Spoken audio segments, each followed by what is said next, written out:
You're listening to Kizuki, the podcast. I'm Mae Yoshikawa, and I define the Japanese concept of Kizuki as the following. Kizuki 1. A moment of epiphany, an aha of realization or insight which opens the knower to a new dimension of truth that was formerly unknown. 2. Steps in an incremental growth of awareness, resulting in a movement from ignorance to greater awareness of the bigger picture. A kind of knowing that cannot be undone, that cannot be unrealized. As a longtime yoga and meditation practitioner, a world traveler, and curious self-explorer, I'm obsessed with Kizukis. Listen on each week for inspiring and enlightening stories that may just tip you over for your next aha. On this week's episode, the Limbo Space.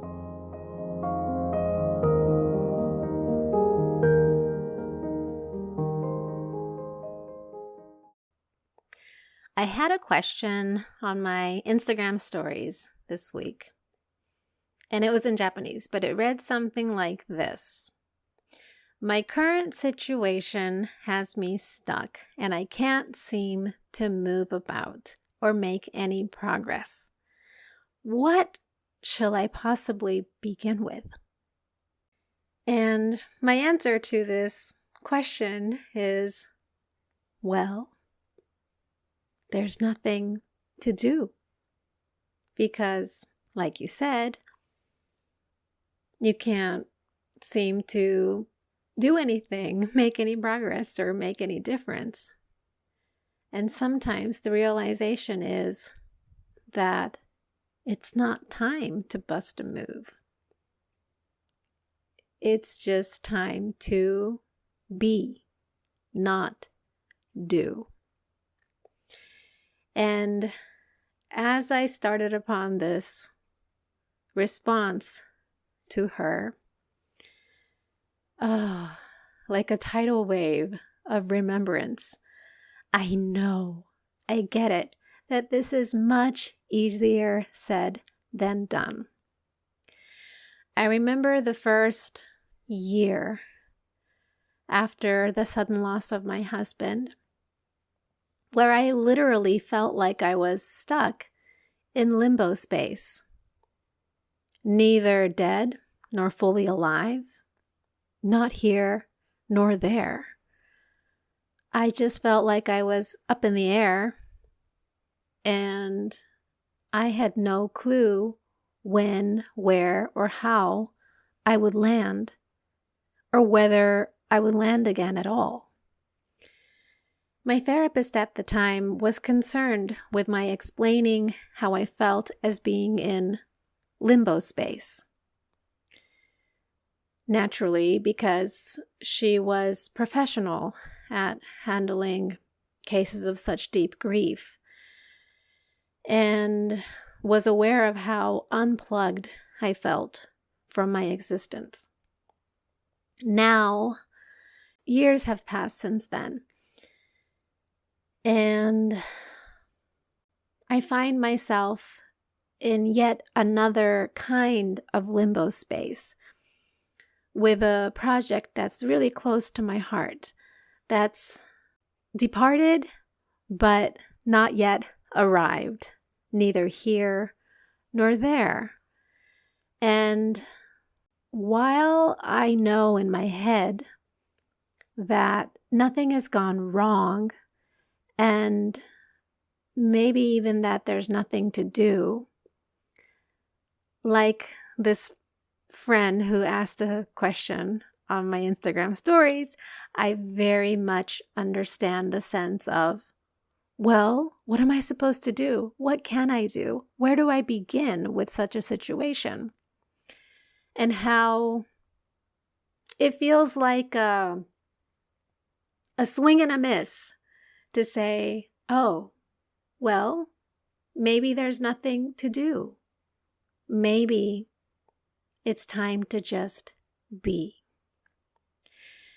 I also remember something I read in some business article, I think, about some survey they did with successful entrepreneurs and business people. And when they asked, what is the one quality or lesson you believe that is essential for successful entrepreneurs? And apparently, the number one response was something along the lines of the ability to be comfortable with uncomfortable situations. And I come back to that quote because the limbo space, this time of being neither here nor there, is about as uncomfortable as it gets. So the question remains, how then can we begin to feel comfortable in the uncomfortable, or welcoming the unwelcome, as the author Pema Chodron puts it? My best advice, even as I try my best to practice it in my own life, is to be in heart consciousness. That is, as much as possible, to stay out of the head, stay out of overthinking, overanalyzing, calculating, planning, strategizing, or even wondering what else can I do? What should I do?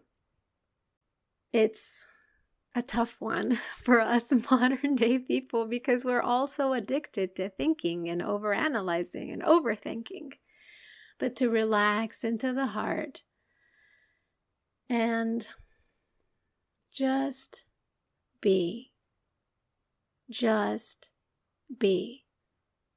And perhaps in the relaxation, the leaning back into a backdrop of being. There's a strange but subtle sense of, it's okay. I'm in midair, and I don't even know when or whether or how I would ever land again. But in this moment, right now, I am here, I can breathe, and it's okay. I can be with the limbo space. I can be in the limbo space. My friend, who's many years older than me and has lived a lot of life, when asked about her life, she said to me, "You know, Mae, when I look back on my life and if I could talk to my younger self, the one key message I want to convey to her is to learn how to be in that uncomfortable, in-between limbo space and just to be there. Because there have been so many times in my life that I didn't know how to be there, and I made decisions too rashly, or I made comments, or I tried to do things when maybe all I needed was time. So, if I could go back, that would be the one lesson I want to say to her."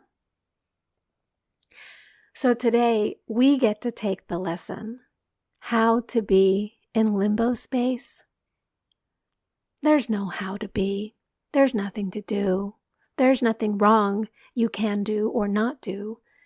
Just be in the limbo space. Engage with the midair feeling of the limbo space as it is. Breathe and let that be okay.